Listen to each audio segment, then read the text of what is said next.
Hey, what's going on, guys? Welcome back to another video. This is going to be another video of what I think you guys should buy, and this is every card under $10. There's actually a ton today. I'm going to release a lot of information that I think is really vital to when you're looking at Pokemon cards and what to invest in, everything like that. I don't normally make these videos because usually when you have like certain proprietary information or like things that you think will go up, you usually want to keep for yourself just in case they do go up so you can, I guess make the most profit or whatever it is, but I just feel like sharing. Obviously, this is all speculative.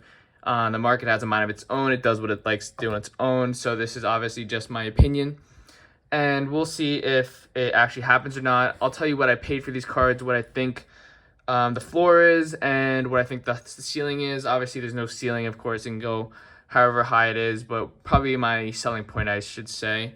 So we have a bunch of cards here, and the first three I'm going to go over is going to be the Radiant, Blastoise, Venusaur, and Charizard from Pokemon Go. All three of them. I think if you buy the collection of them, it will retain its value in the future.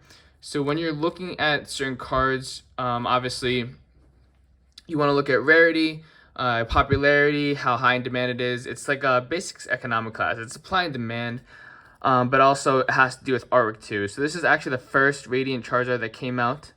It's pretty sweet. It went up to like $30 to $35 at one point, but then now it's only probably like 8 to 10, maybe less. So I think if you're buying this card under 8 or even 9 to 10, it's still okay. It's a pretty good pickup. This Radiant Blastoise you can pick up for probably $4 to $5 or even less now. So that's a pretty good pickup there. And then the Radiant Venusaur obviously tailors off a little bit, so it's 3 to 4. But in total, that you should probably pay anywhere from around 15 to 18 for the pair, or for the trio. And maybe in the future, you could probably sell all three of these for like maybe $50, assuming that everything turns out really well. Charizard might go back to 25 or 30 even. The Blastoise might go to like 10, 15, and obviously the Venusaur probably can go like 10, 15 as well. So those are probably really good pickups.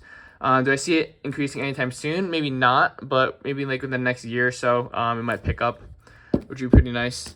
Next is the Roxanne. I know you guys do not like Trainer Gallery cards, but listen, or female Trainer Gallery cards. But this is actually where it retains the most value. Believe it or not, I personally like them because I like full arts and I do find it really artistic. It does give a nice flair to the card. So, I mean, you're going to have a lot of people who like vintage, collect different things. It's personal opinion, but in my opinion, these are where it retains the most value. Once again, it follows the Japanese market, kind of. These cards in Japanese go for like hundreds of dollars with the whole waifu craze. So if you're going to invest in these cards, it's honestly a pretty good investment. Obviously, this is not investment advice. You can make your own decisions. It's not financial, like, anything like that. So really just make your own decision. But I think this card is good. It went up to like $15 at a point, but went down to approximately $9 right now. So if you're picking this up for under 10, I'd say it's a pretty good pickup. And I would say it probably bottoms out at like 7 to 8, maybe, if you can get it that low, but I highly doubt it. After the Sword and Shield sets go out of print, this card should rise to at least 20 and possibly more in the future, given that the sets are kind of keep going. So I would say maybe a year or two again, you'd probably be like anything from 20 to 30 on this card, which would be pretty nice. This card is Gardenia's Vigor. It's right at $10. It's a super nice card. That's what I paid for it. I like the artwork of it. It's really, really cool. Again, you can make your own decision on this one, but I really like this card a lot. Next is the Moltres, Zapdos, and Articuno GX. I forgot what this is from. Hidden Fates, maybe. It has a metallic background. And these are actually really nice. I like the artwork behind it. I think it's better than just a regular artwork. The full art is a lot better, in my opinion. The coloration is really cool. It shows off all the three birds, which are very popular Pokemon too. So when you're investing in Pokemon, you want to go with the most popularity or the most high in demand Pokemon possible. Obviously, scarcity, again, plays into a role, but usually you want to go with Pokemon that is highly sought after so you can get some interest on the cards that you're trying to sell to them. So this card will probably go up in the future. It's a super, super nice card. All these are near mint as well. And I think you can get this for around $8 right now, and I could see it going up to 20 in like a year or two, maybe 2 years. Obviously when it goes out of print again. The Lugia EX, this card's actually extremely cheap right now. You can probably pick it up for 4 to 5. Maybe in a year, it'll probably be double, like 10. So that's a pretty quick double up if you want to pick those up. The Lugia V-Stars, I think, can go to 20. You could probably purchase this anywhere from 6 to 9 right now, maybe 6 to 10. The most I'd pay for it is probably like 8. I think that's a good point for this. And then you could probably get 20 in like a year or two. Maybe more than that, because Silver Tempest did just come out, maybe like 2 years. So that's not too bad. This card I just really like. It's not a very popular card, but again, the artwork to me is just really impressive. It has the mountains in the background. This is a super artistic card. The colors are just really good. How the light shines on is really good, and maybe to some of the people's eyes that have an artistic point of view, they'll like this card a lot, and it'll probably be worth around $20 in the future, maybe 25. But you could probably pick this up around $6 at the moment, which is actually probably really cheap. The Birthday Pikachu is a Celebrations one. This one's only worth like $5, but it's a really nice card. The background of the holo foil is really shiny. Might catch a lot of attentions, and whenever Celebrations does take off, this card will probably be one of the top cards in the set. Or not top cards in the set, but the highest riser in the set, from $5 to probably like 20, I would assume, whenever it does take off. Celebrations is overprinted right now, but whenever it does go, I guess, out of print and no more on the shelves, maybe in 2 years, this card will go up. So I think it's a pretty good investment in my eyes. The RCSV from the RCSV figure collection box, I absolutely love this card. I bought a few copies of it back in the day. I probably, if I had a choice back in the day, I would have bought like 100 copies at like $5, but obviously now it's probably like 7 to 8. It's a really pretty card. In the background, you can see it has all the Pokemon as well. Really artistic, really beautiful card. So I think this one will increase in the future. We're gonna take a quick pit stop and look what's in this box.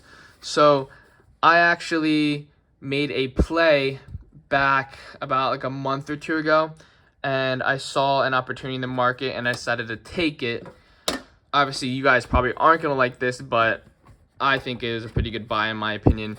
So all of these, not all of them, I guess I mixed them up, but a lot of these are Clara cards. Pretty much, I bought like 50 of them, right? From like different sellers. But these are all Clara cards from the like milk cartons. And I thought this card was actually really nice. So I bought 50 of them. And then within a month or two, the price has risen to approximately $10 or $11 right now, I believe. I think it's at 10. So that's a quick double up, because I bought them for like $5 or under. So, or actually 5 to 6, I would say. I don't think it ever bottomed at 5, but like $6 per card was pretty nice. I would go pick it up at the card stores, wherever I could online. I just really wanted to invest in that card because I saw an opportunity in the market. Just like how the Marnie milk carton card went up to a certain amount, I could see that Clara card going up to like $20. So I think that's pretty good. In maybe 2 years, whenever it goes out of, I don't want to say extinct, but goes out of print. So that's one of them. This Gengar VMAX is the second Gengar VMAX out of Fusion Strike. People are obviously going to want to chase the full art VMAX, alternate art VMAX more than this card, but this is going to be I guess the poor man's version of the Gengar VMAX, so it's still going to retain value in my opinion. You could approximately pick this up for around $6 to $7. It's probably more like $8 now, if I were to assume and guess. Maybe like $8. I'd probably max out at like 8, 9. I probably wouldn't pay any more than that at the moment. Obviously, later on, I think this will be like around $20 again. So in my head, I'm like just looking at like double ups and like gonna max at like 20, 25 usually within the next 2 years. If I'm buying cards under $10, that's what my goal is. The next is the Rapid Strike Urshifu VMAX. This is a beautiful artistic cards. If you guys haven't realized the pattern by now, I'm either going for artistic cards that are like female trainers for high demand, and then cards that I think will retain value based off the popularity of the Pokemon and somewhat of the artistic of the card as well and how hard it is to pull. So there's a lot of factors that go into this, and you have to be kind of strategic while you're looking at this. Not a very popular Pokemon, I will admit that, but because of the artwork of the card and the pure the coloration of the card, it's a really, really pretty card. So this might catch the eye of some viewers, and whenever it goes, I guess, out of print more and there's less copies on the market, you probably can charge a premium for something like this, because it almost looks like an alternate art in my opinion, and those cards will probably go for a little bit more. Beautiful card. I'm trying to relate it to something and I can't really think about it right now. Maybe like the Shaman V from like those premium collection boxes. Like, you know, they were going for like 10 or something like that, and it ballooned up to 40 now. So I have a few copies of that as well. This card's actually over 10. It's like $12 right now, but it's a gold card, and it's a Giratina V-Star gold card. I don't think you guys want to miss out on this one. This is my only exception of the video. This is going for like $12 right now, 12 to 13, maybe a little bit more, but I think this card can easily reach $20 to $30 in like a year or two whenever it goes out of print. Really, really nice card. I think it's playable too, and it's gold card. It's really, really, really cool. Like the coloration of it's really sick. So I'm trying to pick these up. I'm not gonna even lie to you guys, but there's none on the market right now. So, well, there's a ton on the market, but not where I want the price point at, which is around like 12, 13, maybe 14. So this next one I actually really find super, super nice. I think this is, I could be wrong, Shiny Vault of Hidden Fates. But the coloration on this is really, really cool. Scyther is like a kind of popular Pokemon, but not super popular. But I like the background a lot on this one. It's approximately worth around $4, but I could see this selling around like maybe 10 in like a year or so. So I think this is a solid pickup, and maybe even more if it gets more popularity. Who knows? Radiant Charizard, really, really cheap. You can pick this up for under $4. Obviously, it's a Charizard. It's going to retain value. I think like 3 to 4 is the lowest it's going to go.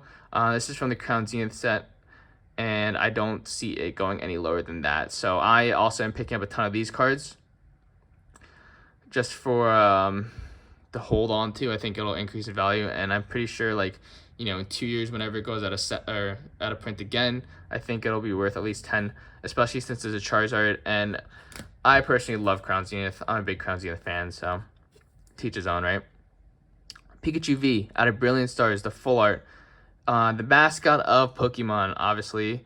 So this card is decently colored. It's a nice card. I think that it can definitely retain value in the future. It's not my favorite Pikachu, but it's a pretty good looking Pikachu, and it is a full art. So this is going to be highly in demand no matter what, especially as the set gets older. So I think this card for like $5 to $6 right now is a steal. I'd pick up as many copies as possible at like $6 if you can. I think I could be wrong on this. I'm not 100% sure. It doesn't have my approved seal of confidence of like 10 out of 10, but I think this is a pretty solid pickup as well, just as like the other ones in my collection. Let's see. Do I have? I don't know. I put the the Celebrations Blastoise and Venusaur. I've had it somewhere. I just don't have it on my table right now. I don't know. Maybe I misplaced it. But the Venusaur and Blastoise you could probably pick up for $3 to $5 each. Really, really cheap. People are going to want the set of the Charizard, Blastoise, and Venusaur in the Celebrations later on. So if you have all three, that'd be nice. But obviously the Charizard is extremely expensive. So people are going to look towards the cheaper options again, the Blastoise and Venusaur first, in which you can probably sell it for a good amount later on. So I think these two are really, really nice cards as well. Really, really pretty. The Mew EX, really cheap, $3. I think this card will go up. It's a Mew card, very popular Pokemon. I forgot the original card from the set that it is, but that card without like the Pikachu stamp is going for like $60 right now. So the knockoff or the reprinted version obviously might follow up later on. So I would say if you can get this card for like 3 to 4, and then maybe in 2 years it'll be like 10, I think that's not too bad of a deal. Umbreon GX, approximately $5 card. I can see this card easily going to $20 in like a year or two. I'm like, it's just a really nice card. It's a GX, 2017. I think it's really undervalued right now, especially for being an Umbreon card. This is the favorite evolution of everybody. Everybody looks for the Umbreon cards, so I think you can probably sell this at the very least for like $10 in like a year. You could get your money back easily. So if you're picking this up at 5, I don't think you would have a problem selling it for 10. And it definitely will probably go up to 20 in like 2 years. Okay, the Mega Rayquaza EX. This is a really, really sick card. Obviously, it's from Celebrations. A lot of these cards are from Celebrations, but you could actually pick this up for 6 to 8 right now. I think that's also a steal. These are pretty hard to pull. And it's a Mega Rayquaza EX. Rayquaza cards definitely retain value over time, so I think this is a solid buy. Easily $20 in like 2 years, assuming Celebrations goes like becomes more scarce. And then the last two I have are the Charizard cards. So the Charizard cards, this is one from Crown Zenith and Brilliant Stars. They are probably the lowest they will ever be in price at the moment. And that's because Charizard is being overprinted to the moon, I guess, with the new Obsidian Flames coming out and all the Charizard cards coming out of the woodworks, I should say. So right now is actually the perfect point to buy them. A lot of people will only want to jump on the bandwagon once they see the ball is rolling, but you kind of want to try and buy at the bottom and then sell high. It's clear. It's like buy low, sell high. It's kind of obvious. These cards are really cheap. I think this is like less than $10 right now, and the Charizard V-Star is like 5 or 4 or 5 to 6. You just want to pick these up. Honestly, if I had like a ton of money to spare, I would definitely pick these up and hold on to them. But there's other opportunities in the market that I see as well, maybe that I haven't mentioned in the video, but later on I will show you guys what I eventually pick up. I'm also in the process of grading some cards, so that's why I'm kind of low on funds right now. But later on I will have the funds, and I'll show you some of the other pickups or plays that I make later on. But yeah, these are all the cards that I do recommend picking up. Beautiful cards that I think that will retain value. In my opinion, all the trainer gallery cards, the female trainer gallery cards, will retain some, will retain its value and more. I know that's maybe an unpopular opinion, but that's just how I see it. A lot of the male trainer cards, to be honest, don't look as cool. There are some cool ones out there, like the red and blue's tactics, stuff like that will retain value. But for some reason, a lot of these companies like to make the female characters look a lot cooler than the male characters. It's like if you're playing Fortnite, right? If you've ever played Fortnite, you'd see that a majority of the population uses girl characters. Why? Because they find them easier to use in the game, and they're just more popular. They like the outfits, I guess. It's a bunch of hoo-ha, who knows? But you know what I mean. Like, it's just the general population. Now, do you want to go against the population? Sometimes, yeah. But if that's what the market wants, it would be stupid to go against what the market wants and invest into something like, you know, something pointless like an Iscan or like a Faulkner or like any of those like male trainer gallery cards that like nobody wants, like a Kindler, right? Who's gonna want to buy that? It's an okay card, but it doesn't appeal to the masses. Like a lot of the collectors like female characters, so they're gonna buy female characters. A lot of the female collectors out there like female characters, so they're gonna buy female characters. You know, it kind of sucks the way it is, but that's kind of how the market works. And you guys can have your own opinions. You don't have to agree with me, but you know, I personally I don't think I've ever made a bad purchase so far. The only one purchase I will say that was bad, and I'll point it out right here because I have it with me. This is the only loss that I've taken ever since I invested in Pokemon, was this card right here, the Radiant Charizard. All right, I took a few losses, but that's because I was impatient. I was also very impatient on this card as well, so I paid about $25 for it back in the day. I may have been swayed by a few other people to like, I think they convinced me like the set was gonna be super sought after, like a holiday set, so it was gonna be really hyped up, but it really wasn't. I overpaid for this card because I didn't want to go too high, so I paid $25 for the card, and I bought it for my personal collection. If I was making, I guess, smart investments, I probably wouldn't have bought that at all, if I'm gonna be honest with myself. But for your personal collection, I think that it's okay to overspend. It's okay to take some losses here and there. You know, collect what you want, enjoy what you want, but also try to make your Pokemon money go as far as possible, and try to like fund your collection as much as you can. But yeah, these are all the cards. I hope you guys enjoyed the video. Let me know if you agree or disagree in the comments below. I'd be interested to hear what you guys have to say, and I'll see you guys in the next one. Peace.